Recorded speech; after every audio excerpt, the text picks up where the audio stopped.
Well, good evening, everyone. We're in the middle of our general class amateur license upgrade class. We're on Chapter 4. We're doing Chapter 4 in over 2 weeks, this week and next. So we're going to be kicking that off here in a minute. Just wanted to comment, if anybody finds this on YouTube in the future, after our class is already concluded, it'll be running semi-live over the next several weeks until we finish. But if you just stumble into Chapter 4 for the first time, please go back and catch the preliminaries, at least on Chapter 1 and Chapter 2, because I do a section at the end of each one of those sessions, Chapter 1 and Chapter 2, that are preliminaries to what we do in this session. Introduce the calculator and some learning principles and so forth. So I encourage you to go back and look at those. Okay, I've got a couple of survey questions. I don't know if I've asked this before, but first of all, how many of you would like to get 100% on your general class? Just wave if that's your goal. Okay, good. Yeah, looks like most of you. Secondly, a Kessler is optional. We encourage viewing his videos, but you have to be an ARRL member to be able to do that. So I'm just curious how many people are following the Dave Kessler series as we send out the links. Okay, maybe a little less than half. Okay, hopefully you're finding them valuable. Kessler is an engineer, and sometimes he gets a little bit carried away with technical stuff, but he's been around so long and he's got so much good insight that we highly recommend him. Okay, in the email that I sent out, I shared a link to the last time we taught this chapter. Did anybody look at that? I don't know if that would have been helpful. Okay, a couple of people did. Good. Yeah, if this is really scary, seeing it more than once is really helpful. So those that did feel like they needed to do that, I think you'll find yourself way ahead as we go through it, because most of the material is going to be the same. And I sent out an email with 7 handouts, so hopefully everybody got those. Just wave if you or nod. Yeah, okay, good. Good. Okay, very good. We can go back to Spotlight then, Gary, if you'd like. And I'd like to start out by commenting on the handouts. So I'm going to go over to the calculator cam and just kind of step through those. The first one is I have a question. Oh, go ahead. Yep. Well, that's just a comment. All right, so you had a question about who wants to get 100%. You know what? I'm not into perfection. I want to pass. Yeah.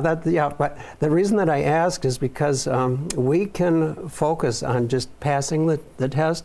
But if I know that a lot of people are really wanting to get 100%, that'll help me to emphasize not missing anything. Okay, so that you'll have a chance of doing the 100%. But there's nothing wrong with passing. So yeah, I want to pass all of the rules and regulations so that I have to miss any. I'll forfeit the math questions for that. Yep. That's okay. my goal. Yep. No shame in that whatsoever. Okay, I'll go over to the calculator cam and kind of just step through these handouts. The first one is a general class reference sheet. This is a little bit updated from the one that I sent out a week or so ago. And we're going to be going over basically everything on this sheet tonight, with the exception of reactants here in the middle. So this will make a lot more sense after tonight, I hope. So kind of keep this one out and handy. The next 3 I call training wheels documents. The reason that I call these handouts that is because you'll probably only have to use them one time. These are samples of some of the pool questions, and I go step by step in describing exactly how to work the problem. Like this one is power in watts is 0.007 squared times 1250. And I give every single calculator key press, what it looks like, what the display looks like, and then some notes there. So after you've been through this one time, I think all you'll need to do is look at the formula and you'll be able to step through it. So would encourage you to use this if you need it. So that's the first one for formula number 1 on our extra class reference sheet. You'll notice that we've got formula 1, 2, and 3. And it'll be kind of important to be able to memorize these, and I'm going to be sharing some ways of doing that aren't as scary as trying to do it by brute force. More about that later. So here's the first one, Formula 1. and a sample problem that's a pool question that you can walk through step by step. The next one covers Formula 2. This is the formula, and again, all of the steps, one little piece at a time, one foot in front of the other till you get to the end. The third one covers Formula 3, also known as Emily. We'll see why in a little bit. Each one of these formulas has a name, by the way, so hopefully that will intrigue you somewhat. So this is not too many steps to this one. And then this document I extensively revised for this class. There's, I believe, 14 questions that you may need a calculator for. Some of them I'm going to give you some shortcuts so you won't need to use a calculator, but I kind of walk through them with some discussion to hopefully help you through it. So there's 14 of these altogether. The problem, where it is in the book, how to solve it, what you're looking for. So we're approaching some of these from multiple directions. Well, 13, looks like I got 13 of them here. So I think this is going to be helpful to you. The next one is really, I call it informational. It tells us how to calculate parallel resistors with a really nasty looking formula. And I'm going to be sharing some techniques where you don't need to use this formula. You can get to the question or get to the answer. But some of our past students have wanted to know how to do this on the calculator. So that was my motivation for putting this handout together. So you can do that if you'd like. Quite a bit to that one. And then the last one was also a result of past students asking questions. There's a couple of pages in our license manual that use, I think it's the second and third page in the chapter, where they use the log -1 function. That's also called the anti-log or inverse log function, and how to find that on the TI-36X Pro and how to use it is described here. You don't need to do that for answering any of the pool questions, but some students in the past have asked about that, so I wanted to make that available. And for any students who are watching on YouTube, if you go to the link that's in the description box on this video, you'll find there a Dropbox link. If you go to that, and in the folder for Chapter 4, Part 1, all of those documents are there as PDFs. So if you've got the time, you could go retrieve them right now if you wanted to follow along. Mm-hmm. Yep. Yeah, we'll be doing some of those tonight together. I'll kind of go through a description of how we're going to do it from the computer display, from the presentation. Then we'll actually move over to the calculator cam, and you can follow step by step and see if you can get to the same answer. It's really, really satisfying when you can press the enter key and the right answer comes up. And between the handouts and the question reference that I did and the ability to watch the video again, I think if you really want to, you can do this. All right, so section 4.1, 3 sections for tonight. This one is power, decibels, and electrical review. There's 41 chapters. There's 41 pool questions in the section that we'll be covering tonight. And just a seed question for you to be thinking about, because we're going to answer this question a little bit later, probably after our break. We're allowed 1,500 watts PEP as amateurs on most bands. It's the maximum output that we're allowed. And what does 1,500 watts PEP? What does that actually mean? So be kind of scratching your head about that, because we're going to be getting into some detail explaining that. But I just wanted your brain to be percolating on that for a bit. So we're going to talk about fire trucks. So here's a fire truck, and it's got fire hoses, and we want to be able to put out fires, okay? This does relate to our chapter material. So what are the resources at our disposal? Well, we've got hoses and tanks and trained operators, pumps. So the question is, what can we do to get more water on the fire? Anybody can unmute and offer an opinion here. More power.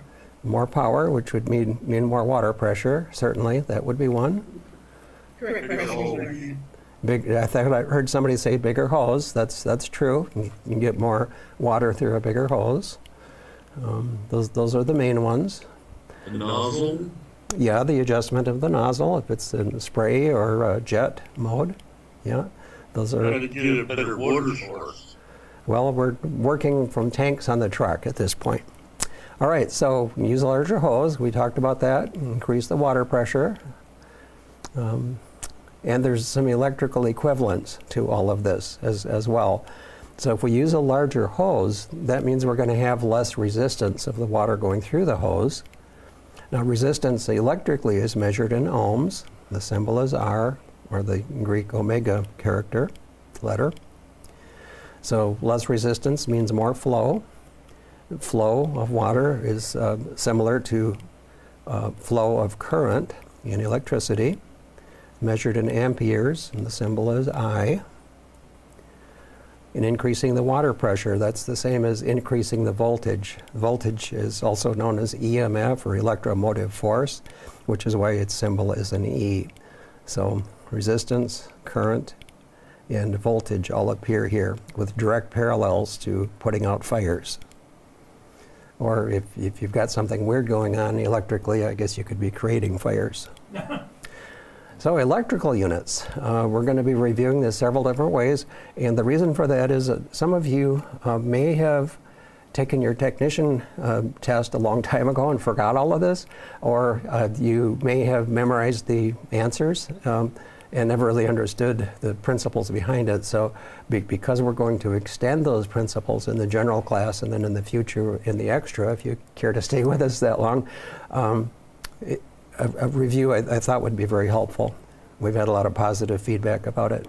So current is the flow of electrons measured in amps with an ammeter. Voltage, or electromotive force, E, the force that makes electrons move, in other words, how hard you're pushing those electrons, measured in volts with a voltmeter. And then resistance, R, is opposition to current, measured in ohms with an ohm meter. Some of this is going to be super basic for some of you. And then power is measured in watts with a wattmeter, and that's voltage times current is power. There's a lightning bolt. Okay, so here's a little pictorial that I came across that I thought was really, really good. Here we've got a pipe, and we've got volts, we've got pressure pushing against current, that's amp current, and we've got ohm here restricting the flow of the pipe. And if these people are successful, if volt and amp are successful in getting through the pipe, it's probably going to be a lot of exertion. They're going to be generating a sweat. They're going to be creating some heat as a result of getting through this pipe. So I thought that was a good analogy. There's two what I call magic circle diagrams. Gary introduces this in the technician class, and it appears also in our general class book. And I added some stuff to it. When we were first going through this, my wife didn't remember a lot of the technical stuff, so she was thinking, well, E, does that mean volts? And what is the I in the amps? And it just didn't all make sense. So I put it all on one diagram here. So again, this is just review. Electrical pressure is volts, current or flow is I in amps, and the restriction or resistance to the flow of electricity is measured in ohms. This is the famous EIR formula, E-I-R, well, E-I-R. And the way that this works is if you put your thumb on the E, let's say you want to solve for voltage, then what's left is I times R. So just by covering up any one of these sections of the magic formula circle, you come up with all of these formulas. So resistance, if you put your thumb on that, it's going to be E over I, E over I. So if you can remember EIR, misspelled, you'll have this part of it. Ohm's law, magic circles, just saw that. And here's pi, P-I-E. So if you can remember EIR and pi, you'll have a whole bunch of formulas, electrical formulas that are at your instant availability, if you want to call it that. So power is current times voltage. Or if you want to solve for current, and you know power and voltage, here's the formula for that. So if you can just remember ear and pi, you've got all 6 of these. This might be something to put on your memory dump sheet if it's something you have trouble keeping track of. Now, this is technician level material. We're going to expand this in the general material, tonight's class, and notice that in the power formulas, you don't have R appearing anyplace. We've got power, current, and voltage. No R's. We're going to be adding R's into our new formulas tonight, formula 1, 2, and 3. And I put a box around this one because even though we're going to be introducing some new formulas in the general material, there is one pool question that harkens back to just power equals current times voltage. So just kind of keep that in mind, because we'll be jumping back to that when I ask you to come up with a formula for solving something. There is one like this. So the power formulas using resistance values are here. You'll notice in this formula, here we have an R. In formula 2, we have an R. In formula 3, we have an R. So we're adding these formulas to our repertoire of mathematical capability, okay, for the general class. And these formulas all appear on the general class reference sheet. Now, there's basically 3 ways to remember formulas. The first one I am not capable of doing. I've tried and tried sometimes, I just can't do it. It's called brute force memorization, where you look at this and you say it 100 times, you write it down 100 times, and then the next day you go back and look, and I just can't do it. That's brute force memorization. There's another method where if you can tell yourself a story about the problem that you're trying to solve or the formula you're trying to remember, or sometimes make up a rhyme or even a song to help you remember. Those are all tricks that will help you memorize. So there's brute force, and then stories or rhymes or songs. And that there's a way to do that for all of these. So brute force we talked about, really hard to do. Images, stories, songs, and rhymes, that is harkens back to Barbara Oakley's book, A Mind for Numbers, or Learning How to Learn. We got a lot of these ideas from her. And if mathematically inclined, which most of you aren't going to be interested in doing it this way, but we did have one student that said if he could understand how to derive these formulas, that's all he would need. So I'm going to have a couple slides that show you how to do that, and I'm going to invite most of you to just kind of go to sleep during those 3 slides because you don't really need them, but I wanted to do that for people who may have that question. So a creative way to remember the formulas. We're going to introduce you to 2 animals and 1 person. First of all, we're going to introduce you to Presley. Presley looks like he's on drugs. Funny looking raccoon here. So what about Presley? He's an insane, irritated raccoon. Kind of important that you remember that. Presley is an insane, irritated raccoon. Well, how does that relate? Well, P, power, equals I squared R, okay? So Presley, I, R. So if you can remember this silly little thing that I just shared with you, you'll have Formula 1, and you'll be able to get back to it. Next, we're going to introduce you to Paco. He's kind of a young, playful elephant.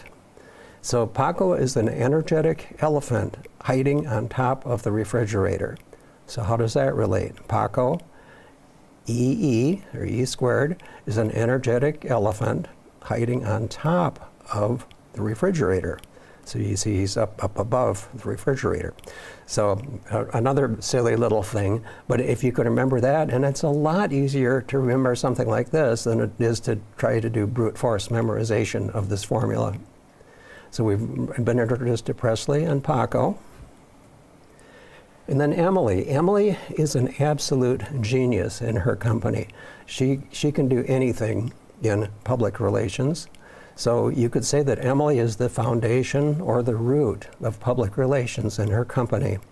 So E is voltage, E, okay, and she's the root of public relations, the square root of power times resistance. So if you can handle these two animals in this one person, you'll be able to recall these formulas, and it wouldn't be a bad thing to put something like this on your memory dump sheet so that you will have instant availability of these formulas, because we're going to need all three of these in the material that we go through tonight. And I'll keep reminding you of which one we're using, and you can look at your general class reference sheet. I also have the names of these three people, animals and people, on the reference sheet. So really encourage you to memorize these formulas using these silly little analogies. So here they are written out. Here's Presley, an irritated, insane raccoon. We've got Paco, energetic elephant hiding on top of the refrigerator. We've got Emily, the root of public relations. Okay.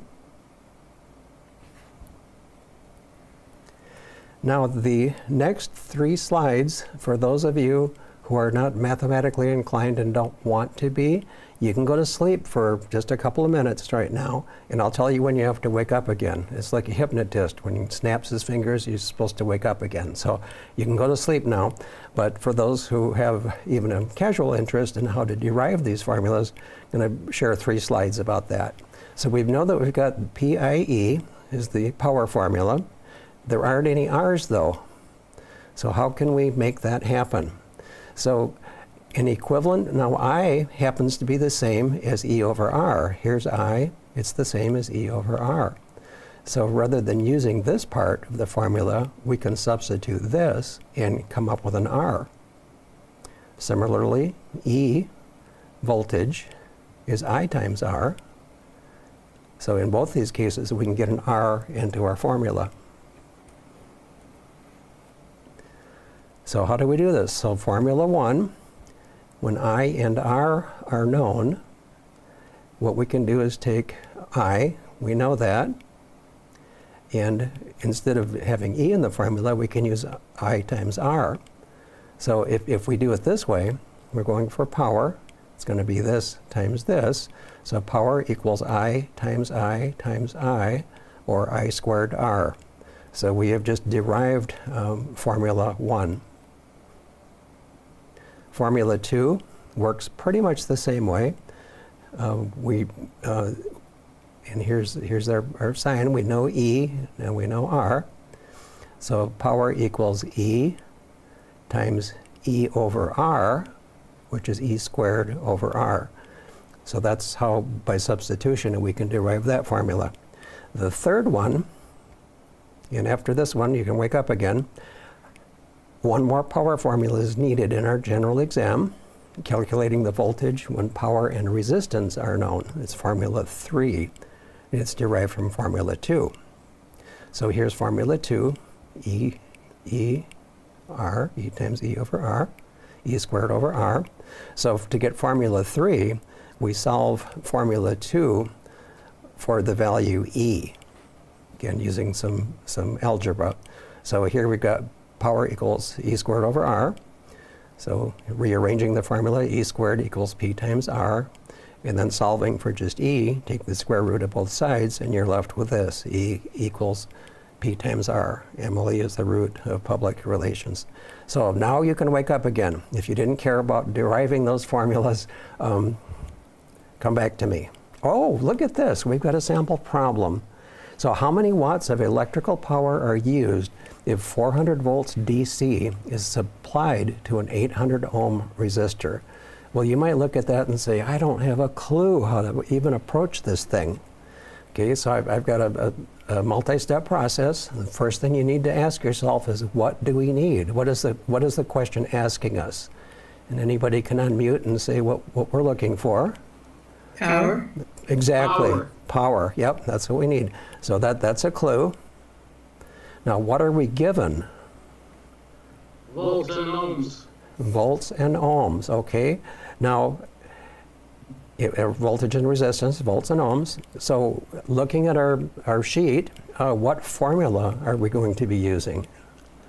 E equals V times R.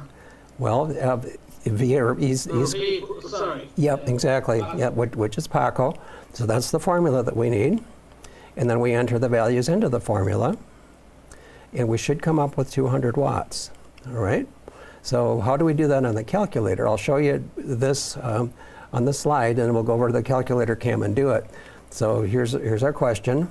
We decided that was the formula. So to do that, we always, on the calculator, we always clear as a first step. We're going to use the fraction key, just box over box. In the upper box, we're going to put 400, and then we're going to square it to get E squared. Then we're going to use the navigation diamond to come down into the lower part of the fraction, put an 800 in the lower box, and press enter. And if we're really lucky, we'll get something close to 200 watts. So I'll jump over to the calculator cam, now that I've managed to lose my calculator. Here it is. It's underneath all of our handouts.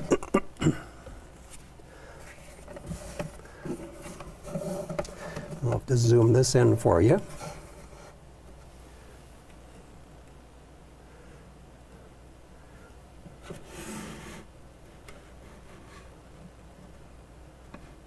There, I think we can see it.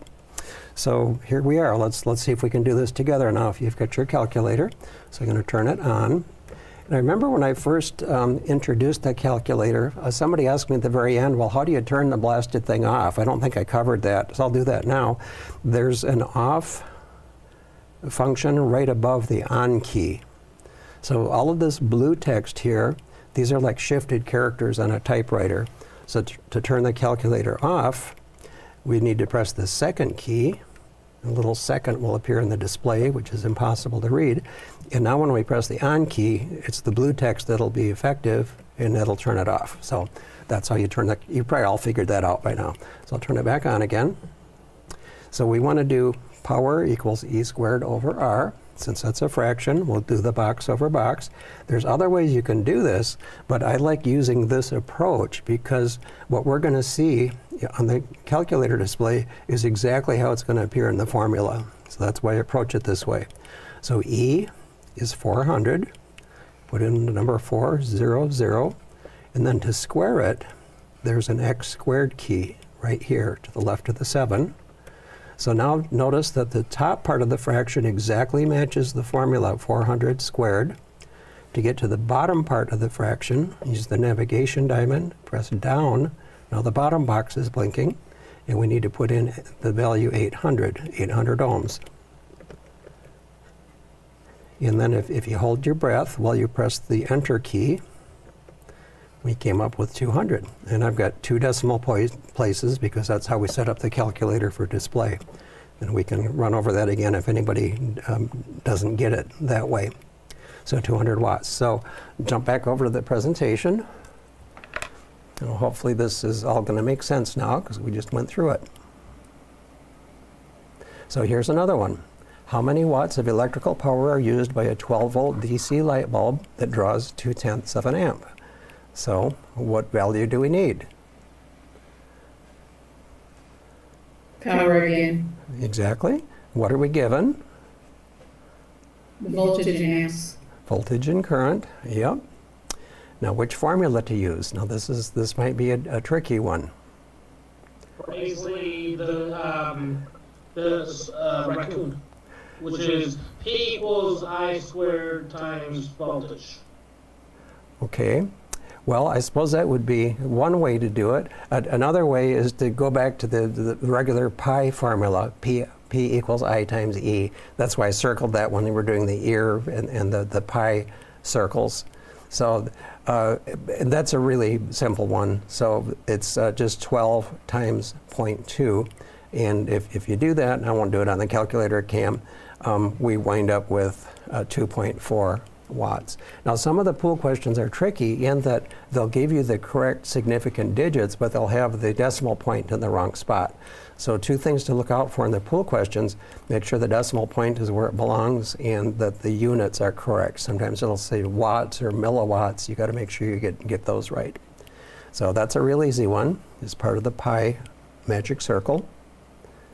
Okay, now this one we'll need one of our friends for. How many watts are being dissipated when a current of 7 milliamps flows through a 1.25 k ohm resistor?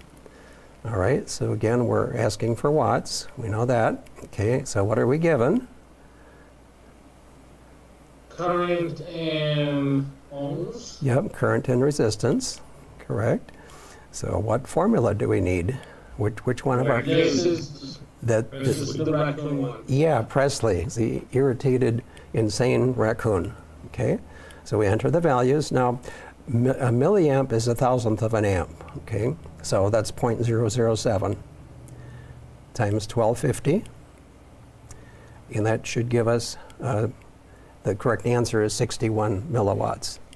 So let's go over to the calculator cam and work through that one.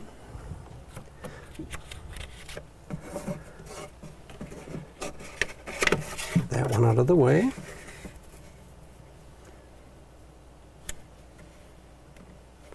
All right, the first thing we always do is press clear.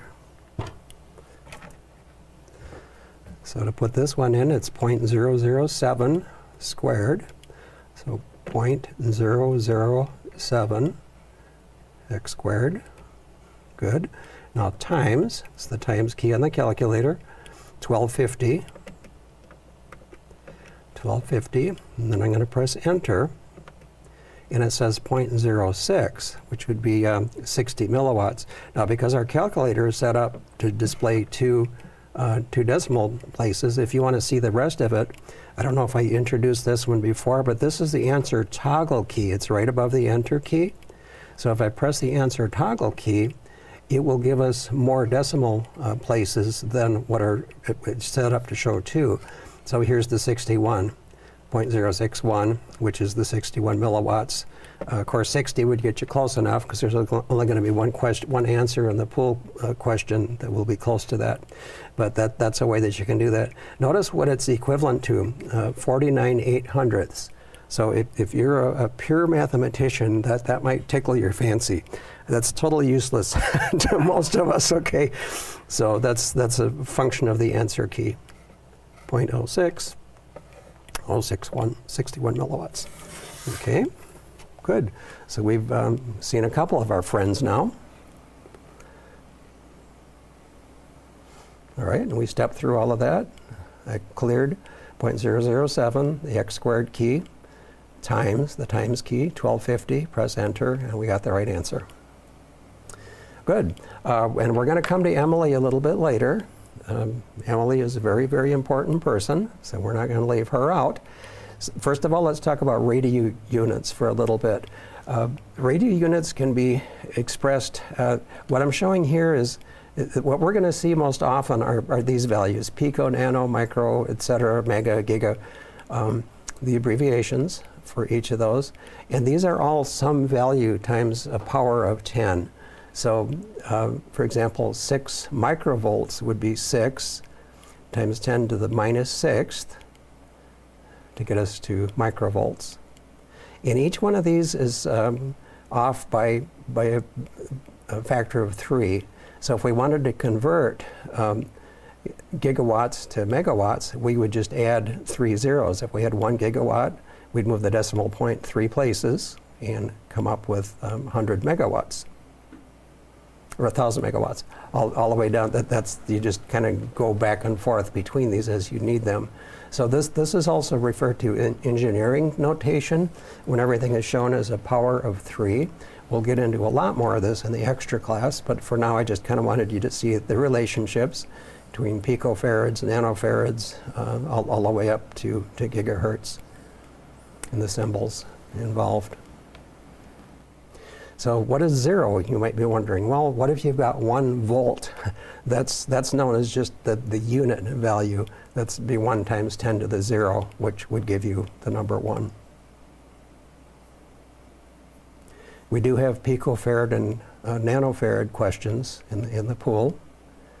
I wanted to point those out, but these are all things you're going to hear of continuously in your ham radio career. Another one that you're going to use quite a bit is probably kilohertz to megahertz.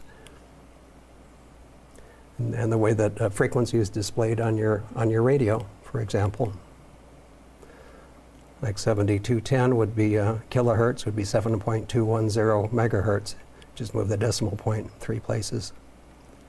So just a high-level overview there. No pool questions on this. And here's some conversion examples. These used to be on the test. They aren't anymore.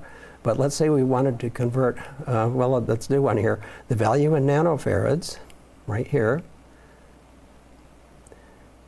okay, of a 22,000 picofarad capacitor. Well, here's picofarads, so we just have to shift the decimal point 3 places. So picofarads are tiny compared to nanofarads, so we're going to make this number smaller by shifting the decimal point 3 places, and we come up with 22,000 picofarads is 22 nanofarads. And see, I just moved the decimal point 3 places to go from pico to nano.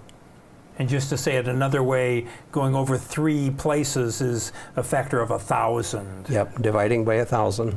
Yep, same thing. Okay, value in microfarads of a 4,700 nanofarad capacitor.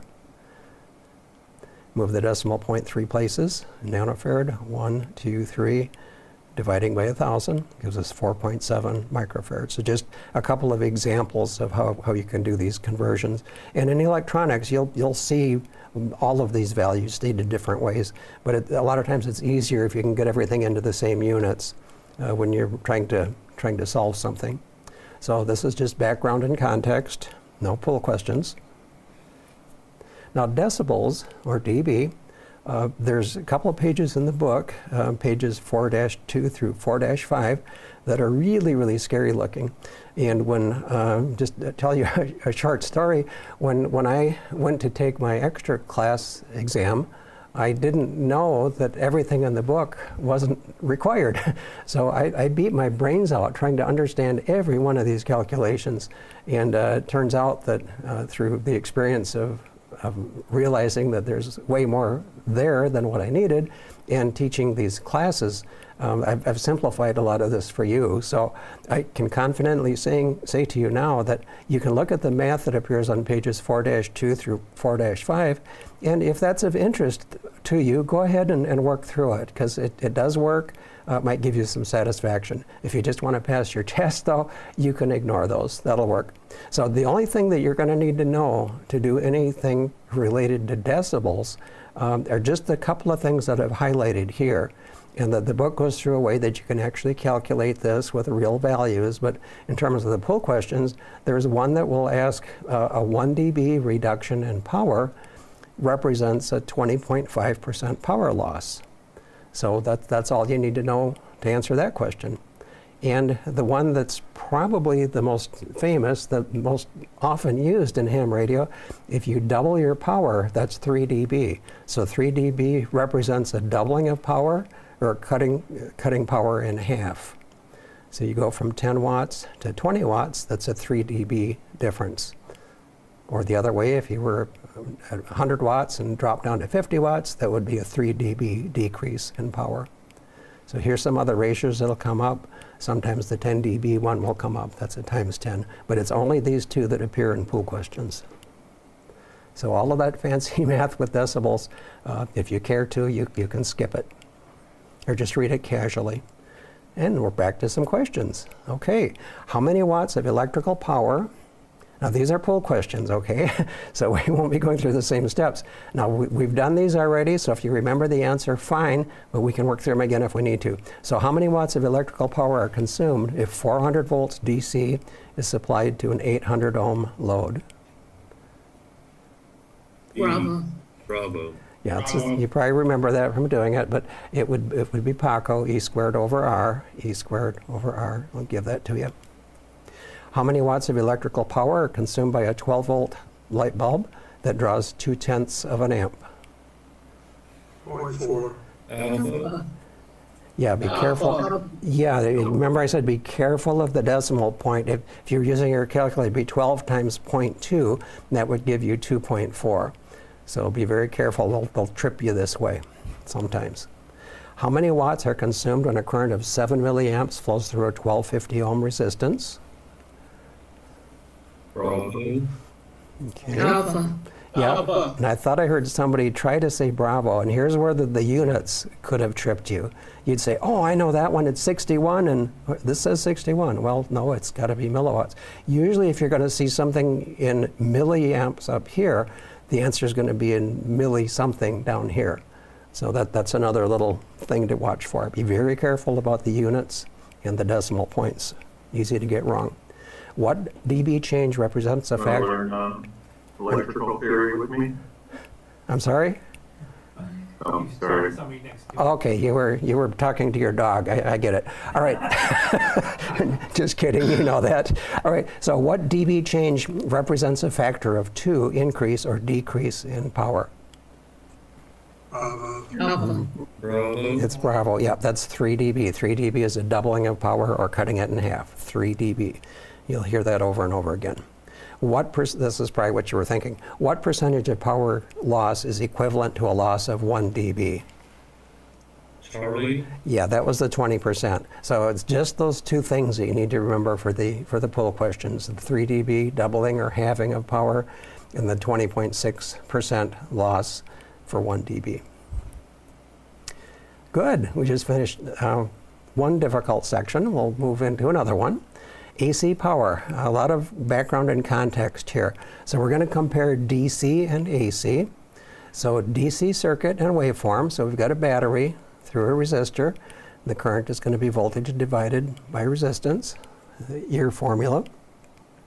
So I, current, and here we got time. So the it's continuous. We're going to have this value of current the whole time the battery is connected. Now AC is a little bit different because it's continually changing directions. It's going to be going positive, going back to 0. It's going to go negative, back to 0, back and forth and back and forth. So these are the comparisons in the waveforms. DC is just continuous current. AC is going back and forth, or as I think Kessler described it, the electrons are sloshing back and forth. So sine waves in nature, they're everywhere, absolutely everywhere. First of all, let's look at how an AC generator works. Here we've got magnets, permanent magnets, north and south pole. We've got a loop of wire that we're rotating. This is a little crank here. We're rotating that loop of wire past these magnets and connected to some slip rings and then hooked up to a light bulb. So as we cut the lines of force, the magnetic lines of force, in one direction, we're going to get a positive going pulse to light the light bulb.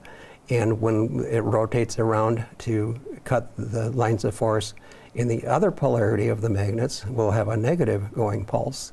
So what we're going to wind up seeing here is something that looks like this as we continuously rotate our shaft here through these magnets.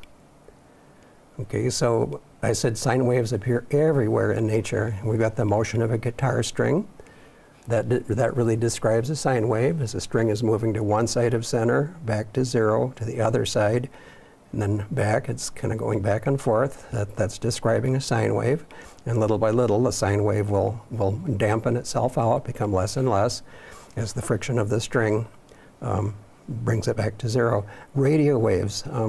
Radio waves are all about sine waves, okay? We've got an E field and a magnetic and an electric field, and more of that in different parts of the course. But sine waves are every place in nature. A rock, if you throw a rock in the water, okay, where the rock hits the middle of the pond, you see these waves going out from where the rock hit. They're going up and down. Another example of sine waves. They're everywhere in nature. Now AC power, of course, is a little bit more complex than DC because the voltage is constantly reversing. And here we've got a picture. And all of these little dots here are sample points, okay? So if we sample this sine wave at this point, it'll be a certain value of voltage, or this point, or this point. And when you bring these all together, you wind up with a sine wave that's sampled a whole bunch of times that pretty well faithfully represents the sine wave that is depicted there. So how are we going to, let's consider the value of voltage. When we were back over here, the battery voltage was pretty simple. If we've got a 9-volt battery, it's just going to be plain old 9 volts. But if we've got a sine wave, what's the average voltage going to be here? Because it's varying all over the place. Okay, well, to answer that, it comes down to something called root mean square, which is mathematical, and you don't have to understand this to any great extent, but I'll give you the definition here. Simple. The RMS value for an AC voltage is the equivalent to the value of a DC voltage that results in the same power dissipation in a resistor. So even though these are varying all over the place, there's going to be an average value that at some point will match the heating value that we would get from hooking a resistor up to a battery. So the mathematical way of doing this, and none of you want to do this, trust me, mathematical definition, it's the square of all the amplitude values. Okay, that would be like all of these sample points. Take the square of all of those values and then average them, and then take the square root of the result. Sheer insanity. Who would do that, okay? Well, mathematically it can be done, and I put this on here, calculus anyone, and I think we're all going to want to say, nah, I don't think so. But I'm just going to give you some definitions that will help you get there without needing to really understand all this. That's what RMS means anyway. So the simplest way I can put it is the RMS value of an AC waveform will be the value that matches what the DC heating value would be of a battery across a resistor. And I think there's someone in the room here that used to measure power that way. Didn't you do the Voice of America power measurements? Yeah, we used a dummy antenna, very high powered, and we would pump a slurry mixture through a heat exchanger, and we would measure the temperature rise and calculate transmitter output power using that. So that's one way where the heating effect comes in. Interestingly, here in the United States, the AC that's coming out of your wall, we say it's 120 volts. That is 120 volts RMS. Yep. It's the equivalent heating power of 120 volts DC. Yep, very good. And we'll be expanding on that a little bit as we carry on. But for right now, the RMS value of an AC voltage is the same as the heating value of a DC voltage of the same amount. So here I've played some games. AC waveform heating value. Now you know that the waveform looks like this and looks like that, okay? But if you take a battery across a resistor, it's going to generate a certain amount of heat in the resistor. Well, it doesn't matter which way is positive and which way is negative. If you're using the battery across a resistor, it's the same, you're going to heat the resistor the same amount. And for AC, it works the same way. So to just make it a little bit easier to see, I took the bottom half of the sine wave and flipped it over so that we can see the two right next to each other. So that's what that's all about. So to get to the DC heating value, that's the part in blue. Here's our 0.707. The peak value of the AC is from 0 up to here. But the average value, or the RMS value, I should say, if we know what the peak value is, if we multiply that times 0.707, that will give us the DC heating value in blue. So what that means is 100 volts AC, RMS, will give you the same heating value as a 100 volt DC battery. That's kind of all of that's saying. Yep, another way that people look at this is the number of marbles that would fit underneath DC versus AC area under the curves. So let's expand this a little bit more now. So we know that the peak value is from the 0 line up to as high as the sine wave goes. We know that if we multiply that times 0.707, we'll get to the RMS value. Another concept here is peak to peak. From 0 to the positive peak is one value. From 0 to the negative peak is the other value. So if this was 10 volts peak, it would be 20 volts peak to peak. It'd be this 10 up and that 10 down. So just some more terminology that we're introducing here. I've put it another way here. So again, we've got our friend, the sine wave. We know what the peak is. So that's this value here from the 0 line to the top of the sine wave. We've got the RMS value, which is from 0 to 0.707 times the peak value. And then we've got the peak to peak value, which is the upper peak to the lower peak of the sine wave. So just trying to explain this some different ways. Now, why is peak to peak important? Well, one reason is it's very, very easy to see on an oscilloscope, because an oscilloscope display would show a sine wave like this. So in order to analyze what we're seeing there, we'd need to understand peak versus peak to peak versus the value to get RMS. So you might be wondering, well, why is all of this discussion important? Well, we're going to get to, a little bit later, something called peak envelope voltage, which is basically the same as from 0 to the peak. And the FCC defines power and peak envelope power in relationship to the things that we've talked about here. And I'll be getting into the definition of peak envelope power in just a little bit. But first of all, we're taking baby steps to understand all of this terminology. All right. So we see those relationships. And let me say one more thing here. To get, if you know what the RMS voltage is, if you multiply that times 1.414, you can get from RMS to peak. So we know that peak times 0.707 gives us RMS. RMS times 1.414 will get you to peak. And these relationships are also on your general class reference sheet. A few more relationships here. Okay, I've shown this again, how it's all related. So RMS value is 0.707 times the AC waveform's peak voltage. And here we've shown it as a formula, which is on your reference sheet as well. The peak value is 1.414 times the AC waveform's RMS voltage. So you can get back and forth between the two if you know one and have to come up with the other one. And if peak to peak voltage is given, then divide by 2 to get to peak. So peak to peak is there, so just to get to peak from 0 to one of the peaks, you divide the peak by peak, peak to peak by 2. Okay, some calculation examples. What if we have an RMS voltage of a sine wave with a value of 17 volts peak? What is the RMS voltage for this 17 volt peak value of AC? Well, to get to that, it's the peak value times 0.707 and be 12 volts. I think there's a poll question coming up that asks it that way. RMS voltage of a sine wave with a value of 100 volts peak to peak. Well, we'd have to, well, let me back up and say one thing. Anytime that you hear anybody talking about AC voltage, it's always assuming RMS unless it says otherwise.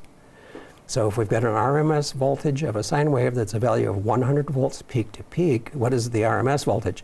Well, first of all, we have to get it to peak. It's peak to peak, so we have to divide it by 2. Then multiply it times 0.707, you get 35.4 volts. So I'm hoping some of these things are, are connecting. Here again is the relationship chart. You know, some actual calculation examples that will appear on the poll. So what is the peak-to-peak voltage of a sine wave with an RMS voltage of 120 volts? Now this is really interesting because what's coming out of the wall socket in your house, if you live in the United States, it's 120 volts AC, and that's always going to be assumed to be RMS. So you've got 120 volts RMS coming out of your wall. So it's a little bit of a tricky question. We know how to get from RMS to peak. So we just multiply RMS times 1.414, okay? So to do that, 120 times 1.414, that gives us about 170 volts peak. But they want to know the peak to peak voltage. That's going to be double this value. So we can actually, if we were to look at what's coming out of the wall socket in your house on an oscilloscope, we'd be seeing a peak voltage value of 339 volts, 340 volts coming out of your 120 volt socket. So that's, I hope this is starting to make a little bit of sense. You might be wondering right now, well, why should I care about all of this? When we get to measuring transmitter power, you'll care about it a lot, because the FCC has very specific limits on peak envelope power in the rules. So here's another one. I guess I did it wrong because I went on and divided it by 2 like we did the last. Oh yeah, you need to multiply it times 2. Yep. So we got to the peak, and then to get to peak, it's just double what the peak is. Yep. Very good. So what would be the RMS voltage across a 50 ohm dummy load dissipating 1200 watts? Okay, now we're getting some very ham radio centric here in the questions. So let's think about this. What would be the RMS voltage across a 50 ohm dummy load dissipating 1200 watts? Okay, go step by step. So what value do we need? Anybody? Voltage. And what kind of voltage? It's RMS voltage, okay? Voltage E, RMS. What are we given? Watts and ohms or resistance. Yes, good. And what formula would that be?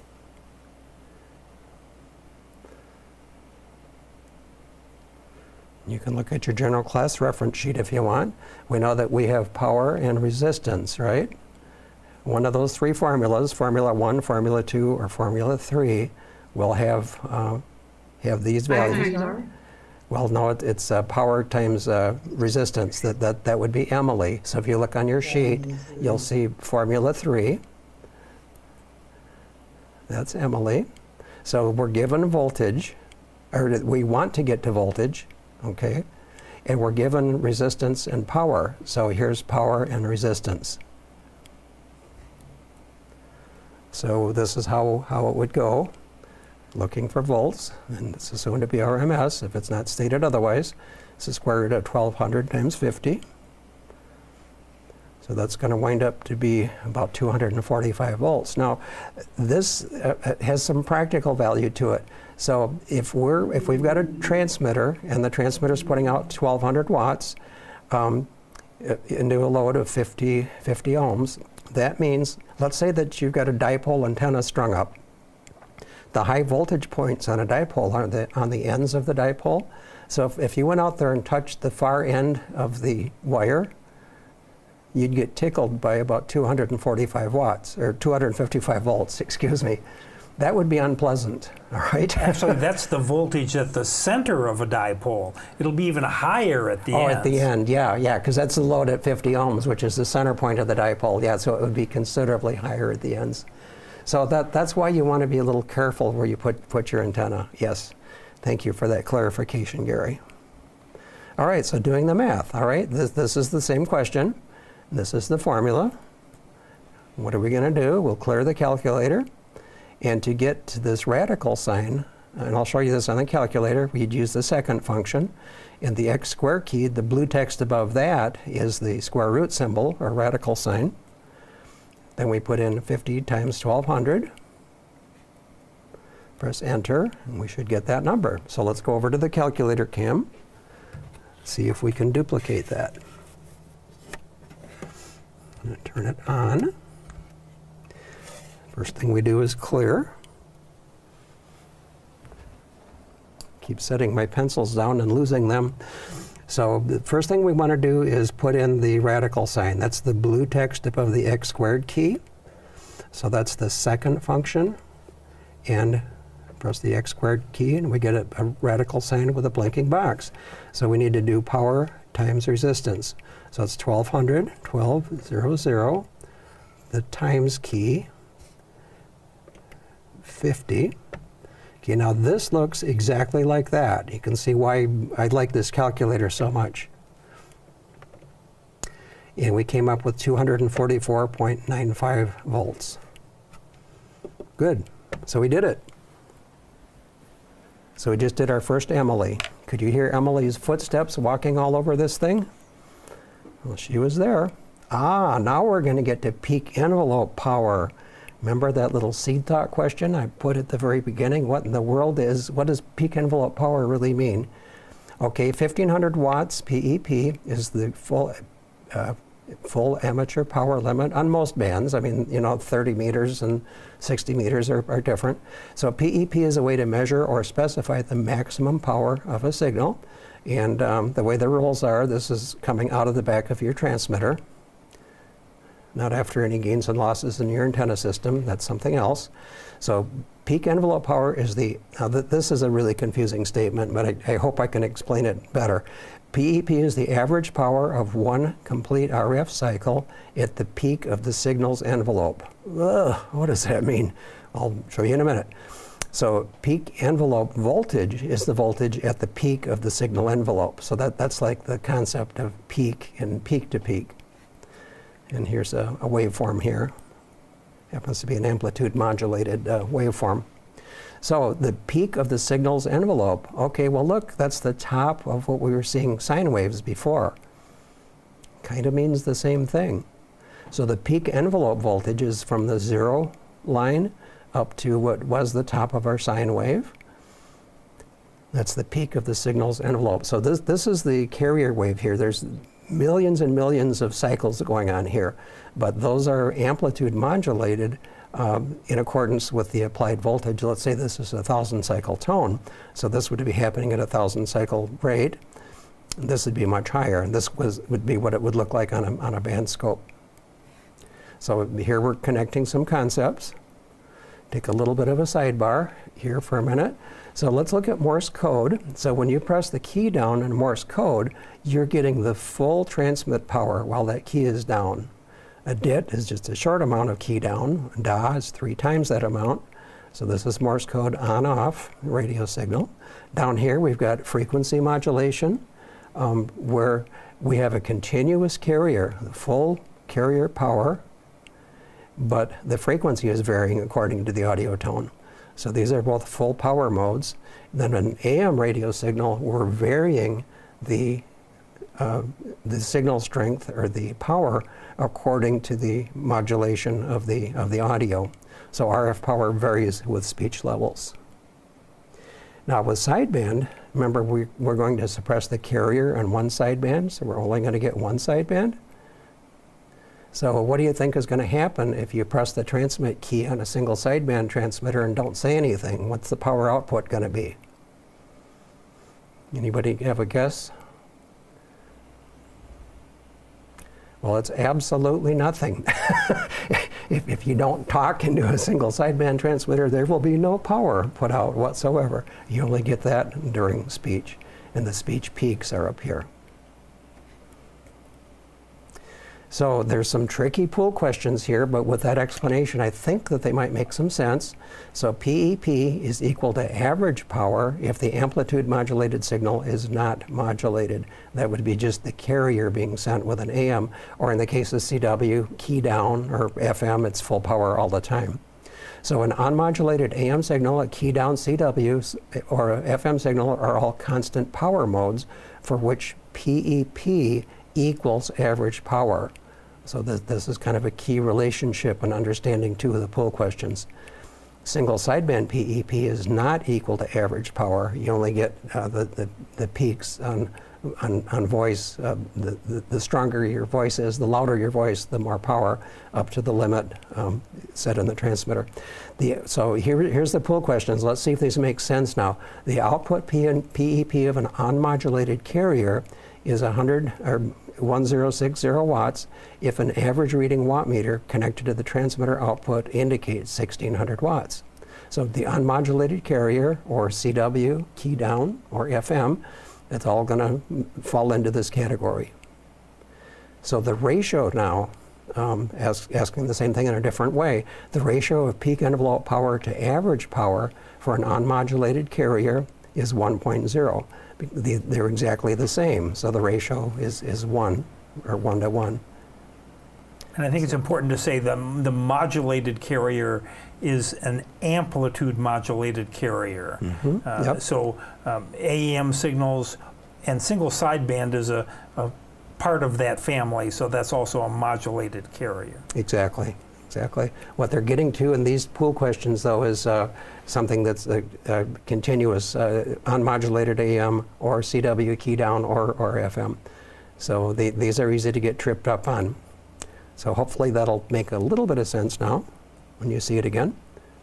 What is the okay, now here we're going to get some technical stuff here. What is the output peak envelope power from a transmitter if an oscilloscope measures 200 volts peak to peak, which is a very easy way to do it, okay, across a 50 ohm dummy load connected to the transmitter output?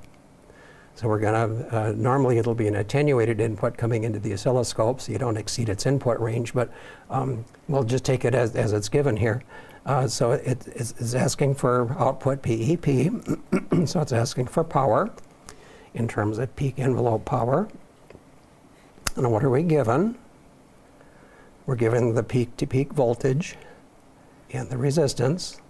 Most transmitters are 50 ohm nominal impedance, usually transmitting into a 50 ohm coax to an, to an antenna that's hopefully 50 ohms. Everything's matched. What formula do we use? So we've got voltage and resistance.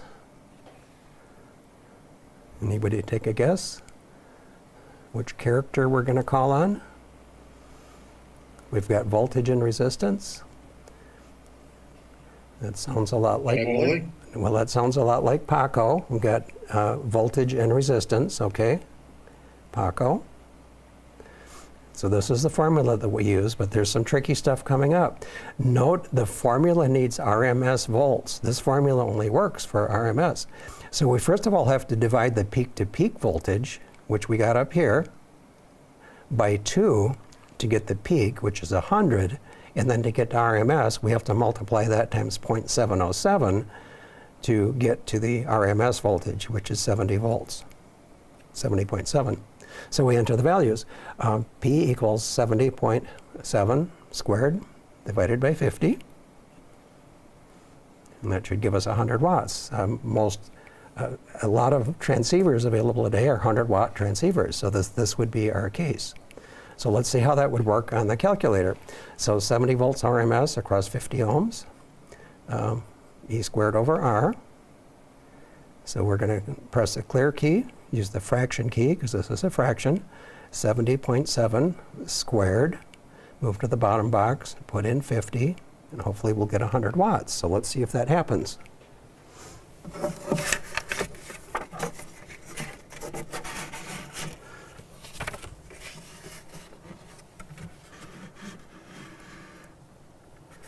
Okay, so I'll find my, my pencil again. Turn on the calculator. Clear it. Power equals E squared, 70.7, 70.7. You need to square that. Oh, this is a fraction, so I messed up. I didn't use the fraction thing, so I'm going to clear it. So I'm going to start out with the box over box, the fraction key. Nobody caught me there. 70.7 squared down to the denominator below the fraction, second box, put in 50, press enter, and there's our 99.97 watts. All right, so just wanting to show that that's exactly what we did here. Okay, here's another PEP problem. What is the output PEP from a transmitter if an oscilloscope measures 500 volts peak to peak across 50 ohm connected to the transmitter, 50 ohm resistive load? This works just the same as the one we just did. It's just different values. All right, which formula? Same exact thing, just different values. So we plug all of that in. And we'll wind up with 625 watts. I won't do that on the calculator because we just did a similar one with different values. But this is another pool question. Okay. All right, the steps again, but it's the same as what we just did. and then right on to some pool questions. And then after this, we'll take a break. What value of an AC signal produces the same power dissipation in a resistor as a DC voltage of the same value? Charlie? It is Charlie, the RMS value, root mean square. Good going. What is the RMS voltage of a sine wave with the value of 17 volts peak? Bravo. Bravo. Bravo. 17 times 0.707. What is the peak-to-peak voltage of a sine wave with an RMS voltage of 120 volts? Charlie. Delta. Yeah, delta. Yep. This, exactly. Yeah, we kind of walked through that. So if you don't remember, review what we did, or remember this for a pool question. But I wanted you to see how to do it.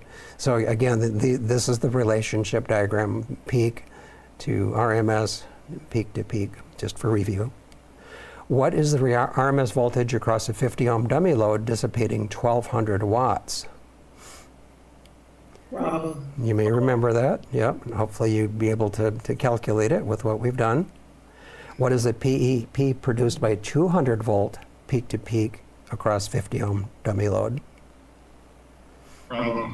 Yeah, that is the 100 watts, which is what most people's transceivers will do, except Gary's new one when it comes. His new radio will be 200 watts. Yay! It's 3 dB better. Yeah, 3 dB better, and double 100 to 200, and it's supposed to be here Friday, so Gary's all excited. What is the output PEP of a 500 volt peak to peak across 50 ohm load? Bravo. Yeah, that was the second variation of what we worked out. That was Bravo.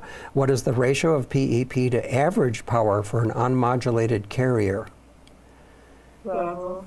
Yep, that's the one to one. Yep, Bravo. What is the output PEP of an unmodulated carrier if the average power is 1060? Bravo. Bravo again. We really like Bravos tonight, don't we? All right, and then the next section we're going to do is basic components, but just before we do that, I'd like you, if you would, to turn to page 10-1 in your license manual. I'm going to do that here. Just before our break. So here we are. This is chapter 10. It's page 10.1. And notice how this is broken up. This is called a general class syllabus. Oh, you gotta pull it down a little bit. Thank you. Yep. And there's sub-elements, G1, G2, and within each sub-elements, there's what are called groups. And if you add up these groups, there's 1, 2, 3, 4, 5 in this one, 6, 7, 8, 9, 10. And if you add all of these up with the ones that are on the next page, you wind up with 35 groups. Does 35 sound like a familiar number to anybody? Well, it's the number of questions on your... Number of test questions. Exactly, number of questions on your exam. So there's going to be about 5, 6, 7, 8 questions in each one of these groups, and you are going to only get one question out of that group. All right, so I'm going to turn the page right now and come over here and look at sub-element G5, electrical principles. G5B. Okay, this has got questions in it about the decibel, current and voltage, electrical power calculations, sine wave, root mean square, and PEP calculations. Remember, we did a whole bunch of stuff on that? How many pool questions are you going to possibly get on any of that stuff we covered? Only one, okay? So I share that just so that you're aware that if you miss one of those math questions, it's not going to hurt you very much on the exam. But if you're one of those people that wants to get 100%, you need to know how to do all of them. So wanted to share that. I hope that makes it less scary. So we're good. Go ahead. I have a question. Yep. You're telling me we're only going to get one math class, and that's it? No, out of this section. There's other sections in the book that have some math things in them, but you're likely to only get maybe 2 math questions on your entire exam. as a general average. So I say that to make this a little bit less scary. I'd really like for you to have the satisfaction of knowing how to do all of these, but if you're in total fear mode after going through all of this and you go through it again and it's still scaring you, rest assured that you'll probably do fine on your general exam, even if you miss the 1 or 2 or maybe 3 maximum math questions that might be on that exam. So I just hope that makes you feel better, okay? We're going to take a break at this point, be back in 5 minutes, so go refresh yourselves for a bit. Get up and move around. Yep. And for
Yep, we're back. We're going to cover the last section now in this chapter, and then we'll wrap it up for the night. Okay. And if we did have a couple of questions from the Zoom folks during the break, and if there's any other questions, I'm happy to stick around afterwards. I don't know if we'll have much time when we're done, but we'll give it a shot. Okay, so resistors and resistance. Just some high-speed stuff to run through here.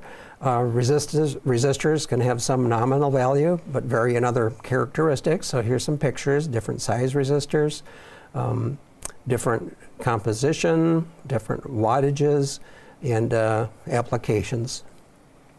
So nominal value is what's the value is supposed to be. So if you've got a 10 ohm resistor, it will have some tolerance normally. So it's 10 ohm nominal, but if it's got a 10% tolerance, it can be 10% above or below that and still be in spec.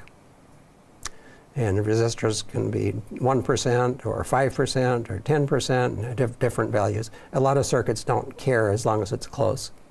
Temperature coefficients, if a component will heat up, it might change resistance in either a positive direction or a negative. That's called a temperature coefficient. Just background, there's something called parasitic inductance. The leads on a resistor will have some amount of inductance. A piece of wire, believe it or not, will act as a very low value inductor. So that's called a parasitic inductance, because you think that it's going to be just resistance, but the wire leads give it a very small amount of inductance that you'd only notice at high frequencies. For a parasite, I made a picture of a mosquito here, something you don't want usually. So an example of parasitic inductance, some resistors are made with nichrome wire that are wrapped around a circular form to get the right length of wire for the resistance. So, but there's a problem with that. That wound resistor will have inductance. So a reason not to use wire wound resistors in an RF circuit, the resistor's inductance could make the circuit performance unpredictable. You want 100 ohms, but you're going to have 100 ohms and some value of microhenries as well, which could throw your circuit off. So that's the reason for that. Certain kinds of resistors don't exhibit that problem to that extent. So now we'll talk about inductors on purpose. We want inductance. Okay, there's different kinds. This is an air core. It's actually got some plastic that this wire is melted into to hold it in place. It's called an air core. Here's the circuit symbol. Here's a variable inductor. It's like this, only it's wound on a form. And there's a ferrite slug, it's called, that you can screw into the coil. And as that ferrite slug is screwed into the coil, that changes the value of the inductance. This would be a variable inductor. And then you can also wind an inductor on a core. This would be a ferrite core, and circuit symbols on each. Different applications, different circuits. So we see variable inductors used in low power receiving equipment by moving magnetic cores in and out of the inductor, or for high power, like for antenna tuners, sometimes you have a moving sliding contact, or what's called a roller inductor, where you crank a knob and it shorts out part of the inductor, used for antenna matching. So these are some ways of getting variable inductors. Now there's well, the definition, inductance is the ability to store magnetic energy measured in henries, the letter H. So the magnetic energy stored is a property of an inductor. Increasing the core permeability, now what that means is if you put a ferrite core into an inductor, you'll concentrate or focus the magnetic lines of force that increases the permeability, or the permeability is increased, and you can store more energy that way. And the core material, some materials work better on HF, some work better on VHF, so the selection of the core material will affect how it works on different frequencies. If you have two inductors arranged end-to-end like this, one inductor will induce some of its energy into the other one. See, they'll share the magnetic field. So when they're placed close together with their axes aligned, the magnetic energy from one inductor passes through the other, sharing its energy. So it's coupling. Transformers work like this, but not with these kinds of inductors. So coupling can be a good thing, or it can be undesirable. If you didn't want these to couple, if you placed them on a circuit board at right angles to each other, there would be minimal coupling. So that's one technique that has been used. This is called a solenoidal, or it's wound in a straight line. Said these should be oriented at right angles to each other to minimize their mutual inductance or coupling between them. Now there's a bunch of questions on toroidal inductors. A toroid looks like a donut, okay? And the wire around it, I guess you could call the frosting, but I don't think I'd want to eat one. So for a ferrite core toroidal inductor, it's a ceramic material with some component of iron in it. Large values of inductance may be obtained, as versus a solenoidal or an air core inductor. The magnetic properties of the core may be optimized for a specific range of frequencies. So the core material, also referred to as a mix, listed some here, 31, 43, you'll see these different mix values available for sale to be used on HF or VHF. Performance of a ferrite core at different frequencies is dependent on the composition or mix of the materials used. And most of the magnetic field is contained in the core. Now this is a good thing, because remember we had the coupling problem with a solenoidal inductor between them if they were lined up. Most of the energy is contained, magnetic field is contained in the core, so it doesn't pick up very well around. It doesn't interfere with things as much. Most modern transceivers will be full of these things. Now notice all of these things that have blue text. There's probably in all of these answer coming up in the pool. The pool, here's the pool. All right, what is an advantage of using a ferrite core toroidal inductor? That's our donut friend.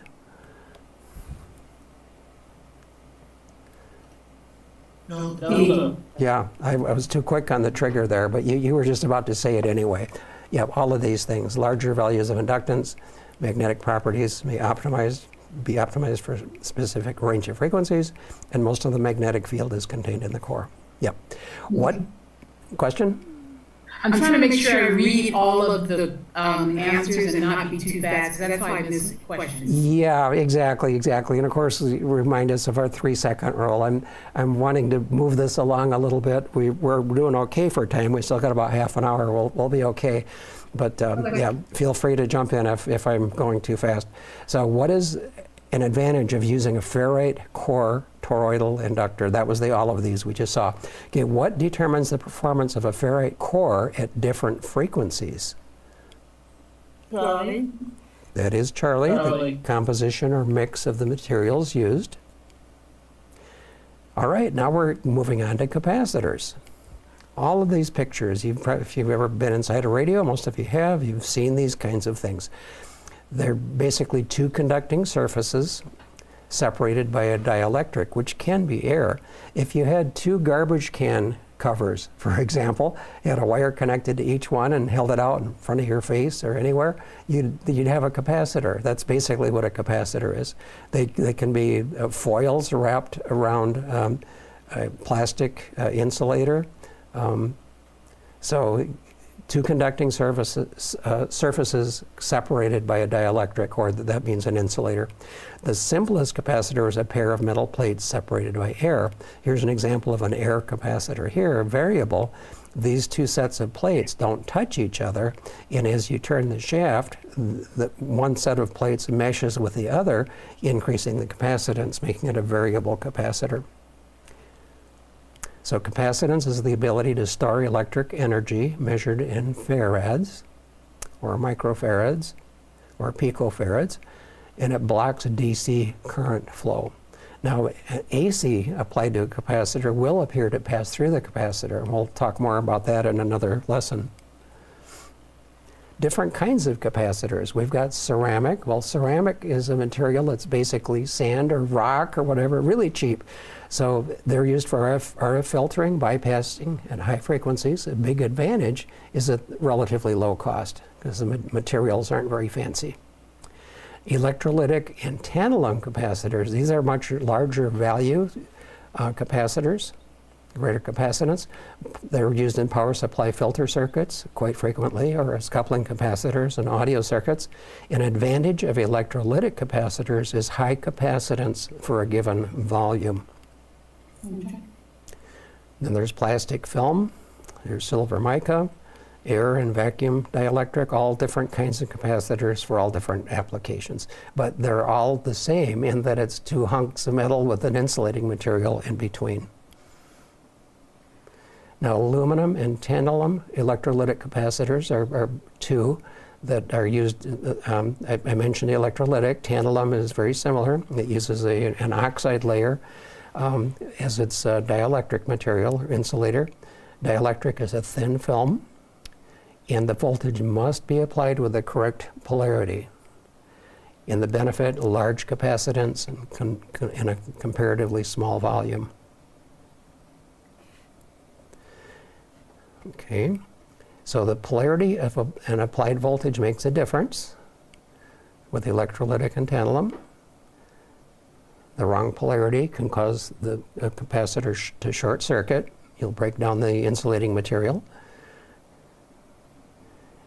Capacitor could either overheat and explode.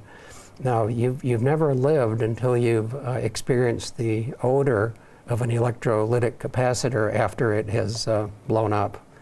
Man, do they stink, okay?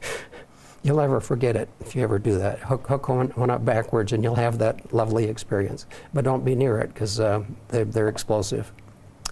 All right, that was quick. Which of the following is a characteristic of low voltage ceramic capacitors? Bravo. Delta. I'm sorry, delta. Yeah, delta, comparatively low cost. Yep, cheap. Which of the following is a characteristic of an electrolytic capacitor? Charlie. Charlie, high capacitance for a given volume. Yes. Now we're going to talk about components in series and parallel. This is going to look kind of complicated, but there's just a few principles to pick up on, and there's a whole mess of pool questions related to this. So let's try to pick up on the principles and then see if we can apply them to the pool questions.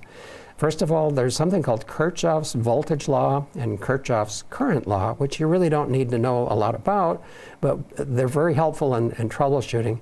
Kirchhoff's voltage law says that any resistors in series across a power supply have to, in other words, the voltage drop across each resistor. Let's say this was a 10-volt battery. Let's call it a 9-volt battery, and we had 3 equal value resistors. So if we measure the voltage across one, it would be 3 volts, 1/3. We'd have 3 volts across this one, 3 volts across that one. So all of these voltages have to add up to the source voltage. That's basically Kirchhoff's voltage law. The current law says if you've got a battery, 3 resistors in parallel, some current is going to be flowing through each one of those resistors. Those currents, 1, 2, and 3, have to add up to the current that's flowing out of the battery. So it seems kind of obvious, but it's very helpful in troubleshooting if you can identify something that's not what it's supposed to be. So in a parallel circuit, that's this one, these 3 resistors are in parallel, the total current equals the sum of the currents through each branch, which is Kirchhoff's current law. So adding components in series and parallel, there's 2 components that are very similar. Resistors and inductors are very similar in the way that they act, in the way that you add up the values if they're in series or parallel. Capacitors are the oddball. They go just the opposite. More on that in the next slide. So doing the math, okay? Resistors and inductors, the math is the same. So if you want to increase the total resistance in series resistor, you'd add another resistor in series. If you want to decrease the resistance in parallel resistors, you would add another resistor, so there'd be another path for electricity. So the math is really simple for resistors and inductors, exactly the same, you just add up the resistor values. Now the parallel resistors, look at this mess here. Good grief, you really don't want to have to do that formula if you don't have to. And I'm going to give you some shortcuts so that you actually won't have to use your calculator to figure this out. But I did give you a handout that shows you how you can do that if you choose to. So these two work exactly the same. Capacitors, that's the oddball, okay? It works differently. Now, how can you remember that resistors and inductors are kind of in the same family, the way that the values add? Well, a resistor, of course, will conduct electricity when you hook it up to a battery. A coil, since it's just a piece of wire, or maybe wound around a core, it also conducts electricity.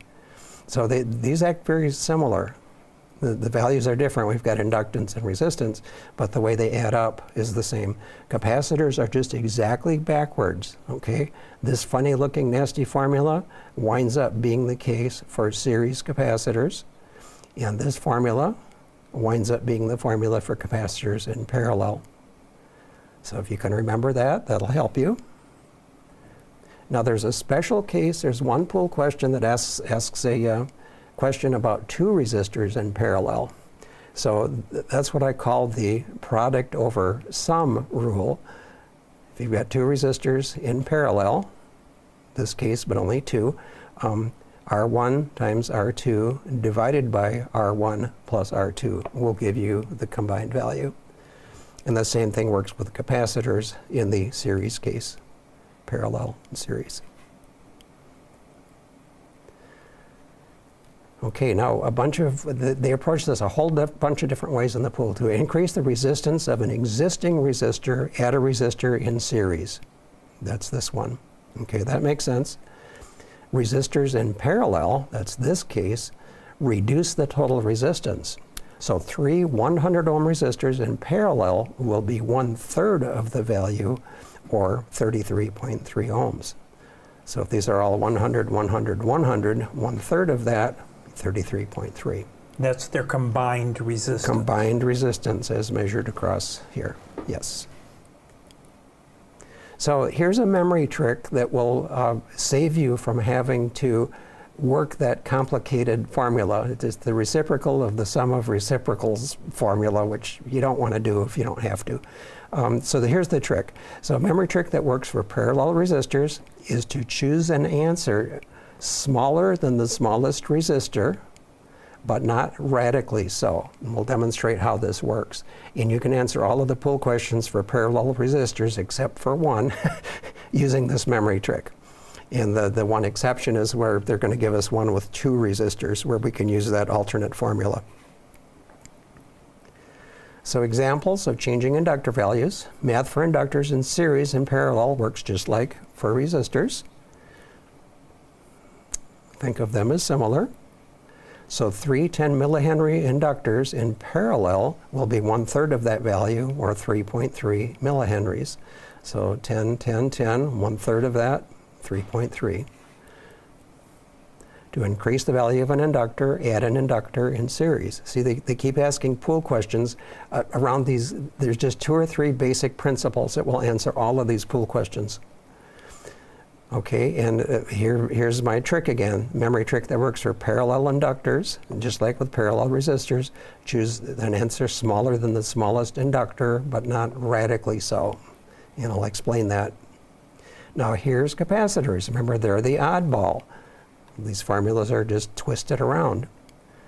Okay, series and parallel capacitors combine opposite of resistors. Capacitors in series decrease the total capacitance. capacitors in parallel increase the total capacitance. Kastler had a little trick that he used to remind him of this. Capacitors in parallel was like extending these plates, making a much bigger plate, which would increase the capacitance. My memory trick, I think of these as batteries. 3 batteries in parallel will have triple the amp hour capacity of just 1 battery by itself. So that's how I remember it. So a memory trick that works for series capacitors is to choose an answer. Again, the same memory trick, but it's for series capacitors here rather than parallel resistors. The same trick. To increase the capacitance, add a capacitor in parallel. Either my memory trick or Kastler's works for that. There's one pool question that says if we're going to have 3 capacitors in parallel, 5 nanofarad, 2 of them, in parallel with a 750 picofarad, will add up to 10.750. All right, well, let's think about this for a minute. 2 parallel 5 nanofarads would give you a 10 nanofarad. Okay, 750 picofarad. A picofarad, if you move the decimal point 3 places, or actually this way, that winds up being 0.750 nanofarad. So we're going to have 5 plus 5 is 10, plus almost 1, so it's going to be almost 11. So that's how this works out, almost 11. 3 microfarad capacitors in series would result in 1/3 of the value. Okay, that's this one here, or 33.3. Again, just the opposite of the way resistors would work. All right, let's see if we can apply those couple of principles now to the bunch of pool questions. How does the total current relate to the individual currents in a circuit of parallel resistors?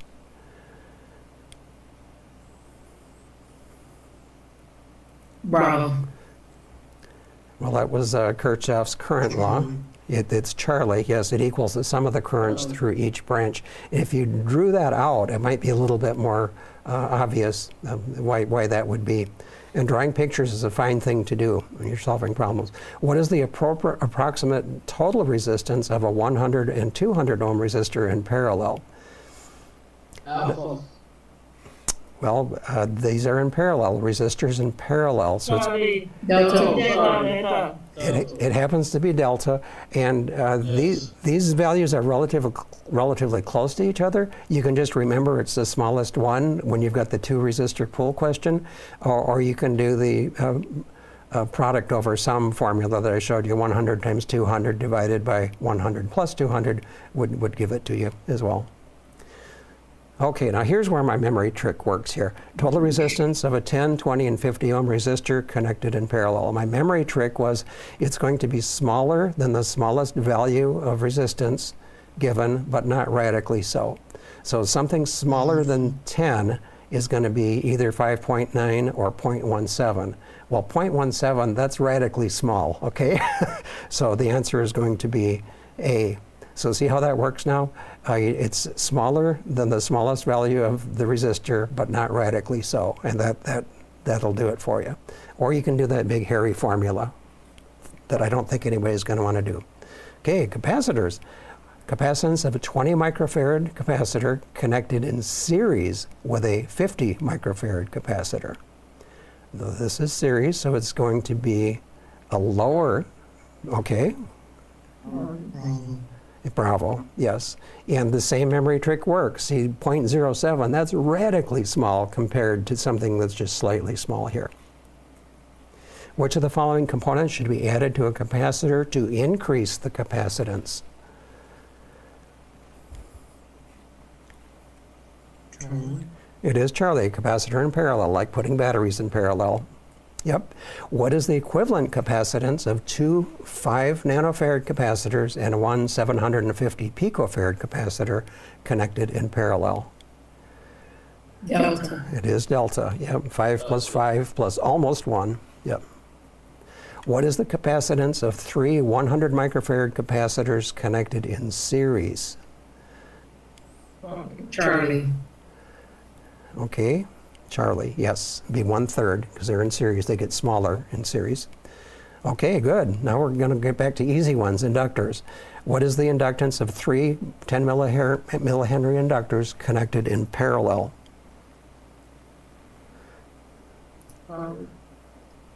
Charlie, 3.3. Yep. Yep, because they're going to get smaller as they, in parallel, and there's three of them, so. Note the millihenries versus henries. Exactly, yeah, thank you for pointing that out. So you could have got tripped on the units. Yep. Don't let that get you. What is the inductance of a circuit with a 20 millihenry inductor connected in series with a 50 millihenry? Charlie, yep, X just like resistors, 20 plus 50, 70. See, I told you there were a whole bunch of pool questions just based on these couple of principles. Which of the following components should be added to an inductor to increase the inductance? Delta and inductor in series. Yes. All right, transformers. A couple of questions, or a couple of slides on transformers, and I think we'll be just about done for the night. So, transformer has got a primary winding where the power is applied. It has a secondary winding where power is extracted. And the reason that power will transfer from the primary to the secondary is a property called mutual inductance. Mutual inductance is typically achieved by winding both the primary and the secondary around the same core material, and I'll have a picture of that next slide. Here's some different kinds of transformers. Here's one that might be sitting outside your house. This is also affectionately referred to as a pole pig. Out on your pole, all different kinds of transformers. So when a voltage is applied to the primary, mutual inductance causes voltage to appear across the secondary. And it works in both directions. You can actually reverse the primary and secondary and get some different results, which we'll talk about. So here's a picture. We've got a common core here. We've got the primary. Notice there's quite a few turns on the primary, not so many turns on the secondary. So they're both cutting the same magnetic lines of force, but we're cutting fewer lines of force on the secondary because there's fewer turns. So if we had 100 volts over here, maybe we'll only have 50 volts over here. This would be a step down transformer. Okay. Now you might be wondering, why is this important? Why would you want a step-down transformer? Well, let's think about your radio transceiver. It wants to run on 13.8 volts DC, but you have 120 volts AC coming out of the wall. So you would, the generic way for this to work is you'd use a step-down transformer to get from 120 volts AC out of your wall socket to 13.8 volts, but that would be AC, to feed the radio. You don't want to feed the radio AC, so you'd have rectifiers and filters to convert that 13.8 volts to DC. So that would be an example of an application of a step-down transformer, lowering 120 down to 13.8. Well, why would you want to go the other direction? Let's call this the primary and this the secondary. Well, what if you had a tube-type power amplifier that needed 2,000 volts of plate voltage for the tubes to work, but you've only got 120 or 240 volts AC feeding it? Well, that would be an example of needing a step-up transformer to get from your wall voltage up to what the tube needs to operate. So that's why this is important. So there's a formula in the book that's kind of complicated, and I don't recommend memorizing it. If you just think through these principles, it'll lead you to the right answer. And that's related to turns ratio. So 100 turns on the primary and 50 turns on the secondary would step the voltage down by 2 to 1. That's a 2 to 1 turns ratio. If you reverse the primary and secondary windings, now this is a different ratio. If you reverse the primary and secondary windings of a 4 to 1 step down transformer, that'd be like 100 volts to 25 volts, the secondary voltage becomes 4 times the primary voltage. Okay, so we're going to step it down by 4, and then if we reverse the primary and secondary, then the 4 to 1 ratio continues to exist, but it goes the other direction. Instead of stepping down, it'll step up by 4 times. So kind of lock that in as a principle. The pool question isn't worded exactly this way, but I think you'll get it. So here's another example, another pool question. 500 turn primary and a 1500 turn secondary. Okay, this is a step up. The ratio is 3, right? 1500 divided by 500, that's a 3. Has a turns ratio of 1500 to 500, or 3. So 120 volts applied to the primary would be triple that amount on the secondary. Got another picture coming up that shows this. We showed a step down. We're going to show a step up this time. So notice there's fewer windings on the primary, many more wires, or many more windings on the secondary. And one factor about transformers, you get about the same amount of watts in and out. Okay, so let's kind of see what's going on here. So we want to go from 120 volts AC up to 1200 volts AC. And if we're going to put in, if the load wants 100 milliamps, okay, 1200 volts, 100 milliamps, that's going to be 120 watts. Well, the same 120 watts has to come into the transformer for that to happen. So for that to happen, 120 volts, 1 amp, that equals 120 watts. So here we've got 1 amp flowing through the primary. We've got 1/10 of an amp coming out of the secondary.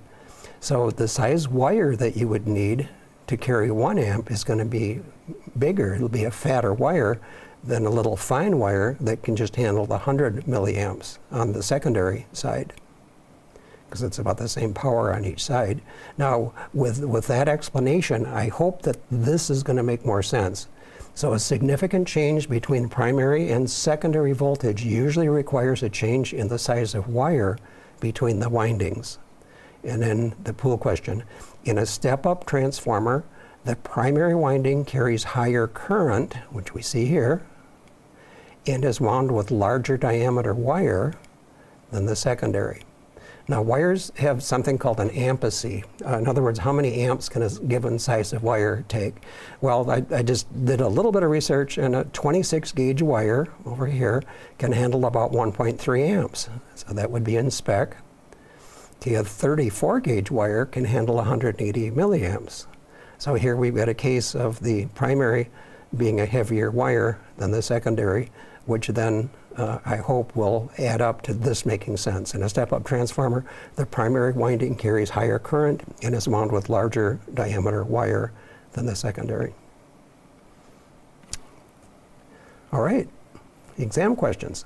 What causes a voltage to appear across the secondary winding of a transformer when an AC voltage source is connected across its primary winding?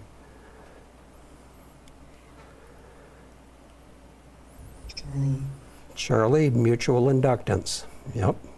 The primary and secondary share a common core. What is the output voltage? Okay, now this one is worded kind of funny, but I think from what we've talked about, you can reason it out. What is the output voltage if an input signal is applied to the secondary winding of a 4-to-1 voltage step-down transformer instead of the primary winding? In other words, we're going to hook it up backwards. Alpha. Alpha, the output voltage is multiplied by 4. Yep, that absolutely works. What is the voltage output of a transformer with a 500 turn primary and a 1500 turn secondary when 120 volts AC is applied to the primary? Alpha. It is alpha. The turns ratio is 1 to 3, and it's a 1 to 3, yep, with the output side, the secondary having the 3 sides, it's going to be triple the 120, which is 360. What is the primary, why is the primary wire, I can't talk, why is the primary winding wire of a voltage step-up transformer usually a larger size than that of the secondary winding?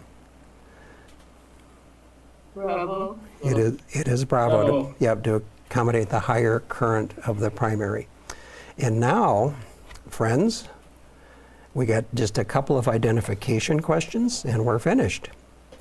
So this is a circuit recognition table on page 4-9. I circled the ones that they're going to ask us about here, but you don't need to memorize that. I just kind of wanted to point them out. These are the 5 that they're going to ask us about. We got the field effect transistor, and I kind of, this looks like a fence, sort of. See this straight line? Field, fence, okay, that helps me. Zener diode, its symbol has kind of the letter Z as a part of the component. That helps me. An NPN junction transistor, they don't ask about PNP, so I won't go through that. But this is what's called a junction transistor. In this case, it's an NPN. Then we have a solid core transformer. We just talked about transformers, wound on an iron core, and that's what we mean by a solid core transformer.